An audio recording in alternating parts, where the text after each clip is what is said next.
ನಮಸ್ಕಾರ. ಇದು ವಿಶೇಷ ಕಾರ್ಯಕ್ರಮ ನಮ್ಮ ಗ್ರಾಮ ನಮ್ಮ ರಸ್ತೆ. ಗ್ರಾಮೀಣ ಪ್ರದೇಶಗಳ ಅಭಿವೃದ್ಧಿಗೆ ರಾಜ್ಯ ಸರ್ಕಾರ ಹಲವು ಯೋಜನೆಗಳನ್ನ ಜಾರಿ ಮಾಡಿದೆ.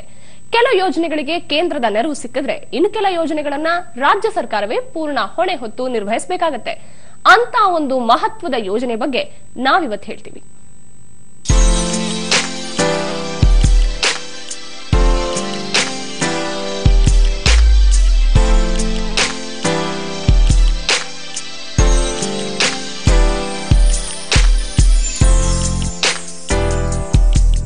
ನಮ್ಮ ಗ್ರಾಮ ನಮ್ಮ ರಸ್ತೆ. ಗ್ರಾಮೀಣ ಕರ್ನಾಟಕಕ್ಕೆ ಉತ್ತಮ ರಸ್ತೆಗಳನ್ನು ಕೊಡುವ ಜವಾಬ್ದಾರಿ ಸರ್ಕಾರದ್ದಾಗಿರುತ್ತೆ. ಆದರೆ ಕಳಪೆ ರಸ್ತೆಗಳು ಈಗಾಗಲೇ ಗ್ರಾಮೀಣ ಜನತೆಯನ್ನ ಸಾಕಷ್ಟು ಹೈರಾಣನ್ನಾಗಿಸಿವೆ. ಕಳಪೆ ರಸ್ತೆಗಳು, ಕಿರು ರಸ್ತೆಗಳು, ಜಾಲಿ ಮುಳ್ಳಿನ ಗಿಡಗಳೇ ತುಂಬಿರುವ ರಸ್ತೆಗಳು ಗ್ರಾಮೀಣ ಪರಿಸರವನ್ನೇ ಹಾಳು ಮಾಡಿವೆ. ಈಗಲೂ ಸಾವಿರಾರು ಗ್ರಾಮಗಳಲ್ಲಿ ಉತ್ತಮ ರಸ್ತೆ ಇಲ್ಲದಂತಾಗಿದೆ. ಇದರಿಂದ ಹಳ್ಳಿಗರಿಗೆ ರಸ್ತೆಗಳಿಲ್ಲದೆ ಇಡೀ ಸಂಪರ್ಕ ಜಾಲವೇ ನಿರ್ನಾಮವಾಗಿದೆ. ಈಗ ರಾಜ್ಯ ಸರ್ಕಾರ ಇಂಥ ಪರಿಸ್ಥಿತಿಯನ್ನ ಸರಿಪಡಿಸಲು ಮುಂದಾಗಿದೆ.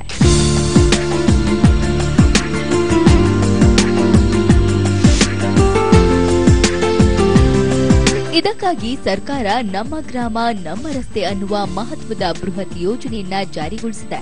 ಈಗಾಗಲೇ ನಮ್ಮ ಗ್ರಾಮ ನಮ್ಮ ರಸ್ತೆ ಯೋಜನೆಯಲ್ಲಿ 2 ಹಂತದ ಕಾಮಗಾರಿಗಳು ಜಾರಿಯಾಗಿವೆ. ಇದರ ಹೊಣೆಯನ್ನ ಗ್ರಾಮೀಣಾಭಿವೃದ್ಧಿ ಮತ್ತು ಪಂಚಾಯತ್ ರಾಜ್ ಇಲಾಖೆ ಹೊತ್ತುಕೊಂಡಿದೆ. ಈಗ 3ನೇ ಹಂತದ ಯೋಜನೆಗಳ ಜಾರಿಗೆ ರಾಜ್ಯ ಸರ್ಕಾರ ಮುಂದಾಗಿದೆ.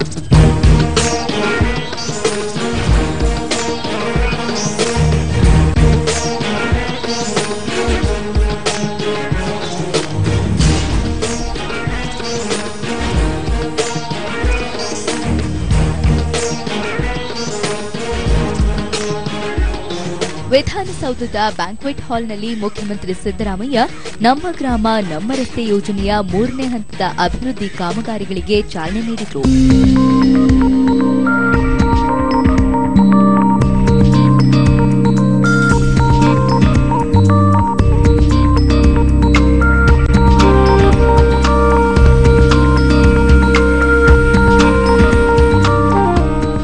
ನಮ್ಮ ಗ್ರಾಮ ನಮ್ಮ ರಸ್ತೆ ಅಂತಂದ್ರೆ ಟ್ರಾಫಿಕ್ ಅಷ್ಟೊಂದೇನಿರೋದಿಲ್ಲ. ಹೆಚ್ಚಾಗಿ ವ್ಯವಸಾಯಕ್ಕೆ ಹೆಚ್ಚು ಉಪಯೋಗಿಸ್ತಕ್ಕಂಥ ರಸ್ತೆಗಳು ಇವು. ಮತ್ತು ಒಳ್ಳೆ ರಸ್ತೆಗಳಾದರೆ ಹೆಚ್ಚು ದಿನ ಬಾಳಿಕೆ ಬಂದರೆ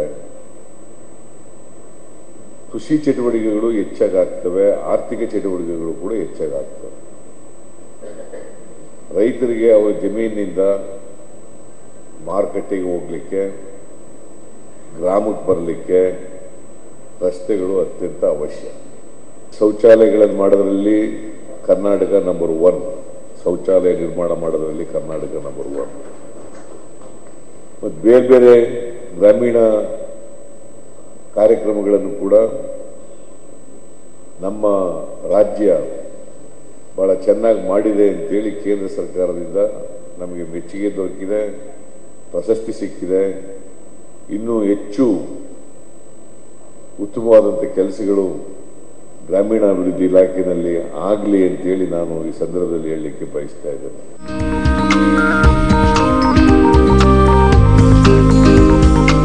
20 ಕಿಲೋಮೀಟರ್ ಪೈಕಿ ವಿಶೇಷ ಘಟಕ ಯೋಜನೆಯಡಿ ಪರಿಶಿಷ್ಟ ಜಾತಿ ಸಮುದಾಯದ ಜನ ಹೆಚ್ಚು ವಾಸಿಸುವ ಜನವಸತಿಗಳಿಗೆ ಸಂಪರ್ಕ ಕಲ್ಪಿಸಲು 189 ವಿಧಾನಸಭಾ ಕ್ಷೇತ್ರಗಳಲ್ಲಿ ತಲಾ 6 ಕಿಲೋಮೀಟರ್ನಂತೆ ರಸ್ತೆ ಅಭಿವೃದ್ಧಿ ಮಾಡಲಾಗುತ್ತೆ. ಈ ರೀತಿ ಒಟ್ಟು 1240 ಕಿಲೋಮೀಟರ್ ರಸ್ತೆಯನ್ನ ಸುಮಾರು 828 ಕೋಟಿ ರೂಪಾಯಿಗಳಲ್ಲಿ ಕೈಗೆತ್ತಿಕೊಳ್ಳಲಾಗುತ್ತೆ. ಇದಲ್ಲದೆ ಈ ಯೋಜನೆಯಡಿ 22 ಸೇತುವೆಗಳನ್ನ 31 ಕೋಟಿ ರೂಪಾಯಿ ವೆಚ್ಚದಲ್ಲಿ ನಿರ್ಮಿಸುವ ಉದ್ದೇಶವೂ ಇದೆ.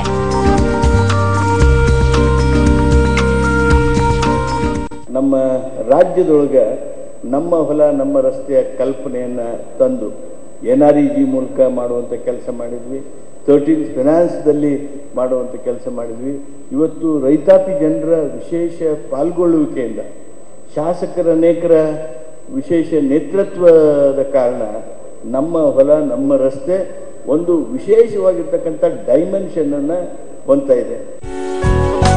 ಇನ್ನು ಇದೇ ರೀತಿ ಪರಿಶಿಷ್ಟ ಪಂಗಡಗಳ ಸಮುದಾಯದ ಜನ ವಾಸಿಸುವ ಜನವಸತಿಗಳಿಗೆ ಗಿರಿಜನ ಉಪಯೋಜನೆಯಡಿ ಸಂಪರ್ಕ ಕಲ್ಪಿಸಲು 189 ವಿಧಾನಸಭಾ ಕ್ಷೇತ್ರಗಳಲ್ಲಿ ತಲಾ 2 ಕಿಲೋಮೀಟರ್ ರಸ್ತೆ ಅಭಿವೃದ್ಧಿ ಮಾಡಲಾಗುತ್ತೆ.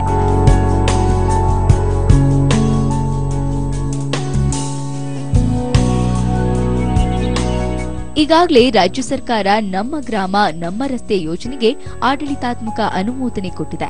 ಗ್ರಾಮೀಣ ರಸ್ತೆ ಅಭಿವೃದ್ಧಿ ಸಂಸ್ಥೆಯಿಂದ 409 ಪ್ಯಾಕೇಜ್ಗಳಲ್ಲಿ ರಸ್ತೆ ನಿರ್ಮಾಣಕ್ಕೆ ತಾಂತ್ರಿಕ ಮಂಜೂರಾತಿ ಸಿಕ್ಕಿದ್ದು ಕಾಮಗಾರಿಗಳು ಶುರುವಾಗಲಿವೆ.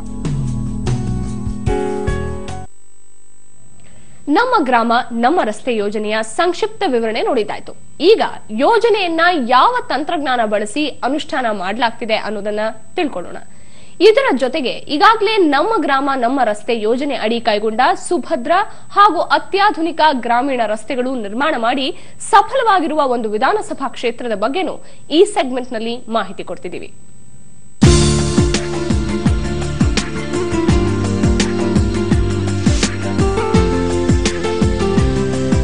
ನಮ್ಮ ಗ್ರಾಮ ನಮ್ಮ ರಸ್ತೆ ಯೋಜನೆಯಲ್ಲಿ ಅತ್ಯಾಧುನಿಕ ತಂತ್ರಜ್ಞಾನಗಳನ್ನು ಬಳಕೆ ಮಾಡಿಕೊಳ್ಳಲಾಗುತ್ತಿದೆ. ಈ ತಂತ್ರಜ್ಞಾನಗಳು ನೂತನ ಮಾದರಿಯದ್ದಾಗಿದ್ದು ರಸ್ತೆಗಳು ದೀರ್ಘಕಾಲದವರೆಗೆ ಬಾಳಿಕೆ ಬರಲಿವೆ. ಈ ತಂತ್ರಜ್ಞಾನಗಳು ಹೀಗಿವೆ. ನಮ್ಮ ಗ್ರಾಮ ನಮ್ಮ ರಸ್ತೆ ಯೋಜನೆಯಲ್ಲಿ ಉನ್ನತ ತಂತ್ರಜ್ಞಾನ ಬಳಸಲಾಗಿದೆ. Soil aggregate, white topping, waste plastic, cold mix technology, terrazyme, nano technology, iron work slag ಸೇರಿದಂತೆ ಹಲವು ತಂತ್ರಜ್ಞಾನವನ್ನು ಅಳವಡಿಸಲಾಗಿದೆ.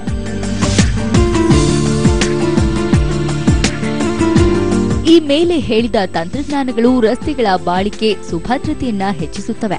ಇದಲ್ಲದೆ ರಸ್ತೆ ಕುಸಿತವಾಗುವುದನ್ನ ತಡೆಯುತ್ತವೆ. ಈ ನೂತನ ತಂತ್ರಜ್ಞಾನಗಳು ರಸ್ತೆಗಳಲ್ಲಿ ಹಳ್ಳ ಕುಳಿತಗಳಾಗುವುದನ್ನ ತಡೆಯುತ್ತವೆ. ಇನ್ನು 7 ವರ್ಷಗಳ ಕಾಲ ಗುತ್ತಿಗೆದಾರರೇ ಎಲ್ಲಾ ರಸ್ತೆಗಳನ್ನು ನಿರ್ವಹಣೆ ಮಾಡಲಿದ್ದಾರೆ. 7ನೇ ವರ್ಷಕ್ಕೆ ಮರು ಡಾಂಬರೀಕರಣ ಕಾರ್ಯ ಕೈಗೆತ್ತಿಕೊಳ್ಳಲಾಗುತ್ತೆ. ಈ ಕ್ವಾಲಿಟಿ ಆಫ್ ರೋಡ್ಸ್ ಬಗ್ಗೆ ಬಹಳ ಪರ್ಟಿಕ್ಯುಲರ್ ಆಗಿ ನಮಗೆ ಇನ್ಸ್ಟ್ರಕ್ಷನ್ಸ್ ಕೊಟ್ಟ ಮೇಲೆ ಈ ತಂತ್ರಜ್ಞಾನವನ್ನು ಬಳಕೆ ಮಾಡಿಕೊಂಡು ಇವತ್ತು ಉತ್ತಮ ರಸ್ತೆಗಳನ್ನು ಮಾಡಬೇಕಾಗಿರ್ತಕ್ಕಂಥ ಒಂದು ಹೆಜ್ಜೆಗಳನ್ನು ನಾವು ಹಾಕಿದ್ದೇವೆ. ನಮ್ಮ ಶಾಸನಸಭೆಯ ಅನೇಕ ಸ್ನೇಹಿತರು ನಮ್ಮ ಜೊತೆಗಿದ್ದಾರೆ.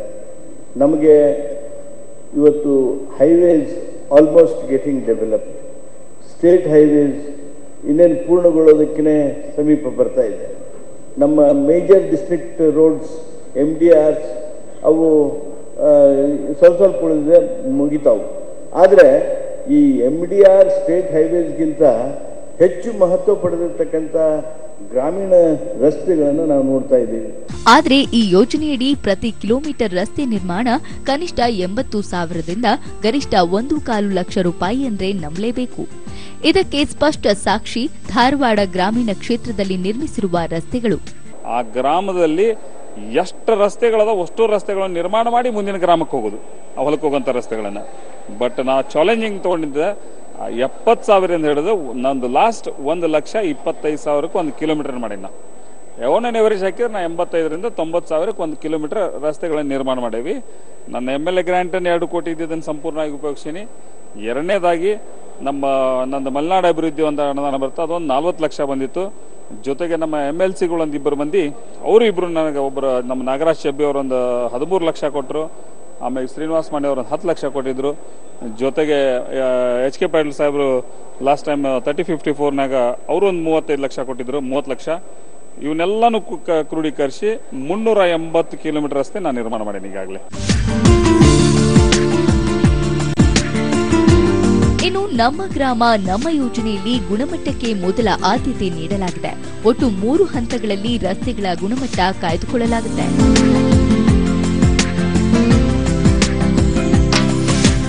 ನಮ್ಮ ರಾಜ್ಯದಲ್ಲಿ 21,000ಕ್ಕೂ ಹೆಚ್ಚು ಹಳ್ಳಿಗಳಿವೆ. ಎಲ್ಲಾ ಗ್ರಾಮಗಳ ರಸ್ತೆಗಳನ್ನು ಅಭಿವೃದ್ಧಿಪಡಿಸುವುದು ಅಗತ್ಯವಾಗಿದೆ. ಆದರೆ ಈ ಕೆಲಸ ಕೇವಲ ರಾಜ್ಯ ಸರ್ಕಾರದಿಂದ ಮಾತ್ರ ಸಾಧ್ಯವಾಗುವಂತಹದ್ದಲ್ಲ. ಈ ಬೃಹತ್ ಕಾರ್ಯಕ್ಕೆ ಕೇಂದ್ರ ಸರ್ಕಾರವು ಕೈಜೋಡಿಸಬೇಕು.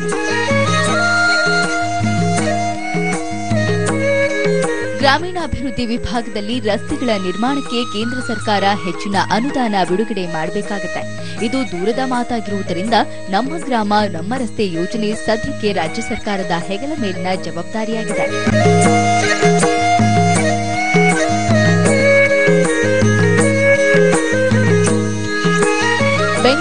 ಮಸೂದ್ ದೊಡ್ಡೇಬಾಗ್ಲು, ಸುವರ್ಣ ನ್ಯೂಸ್.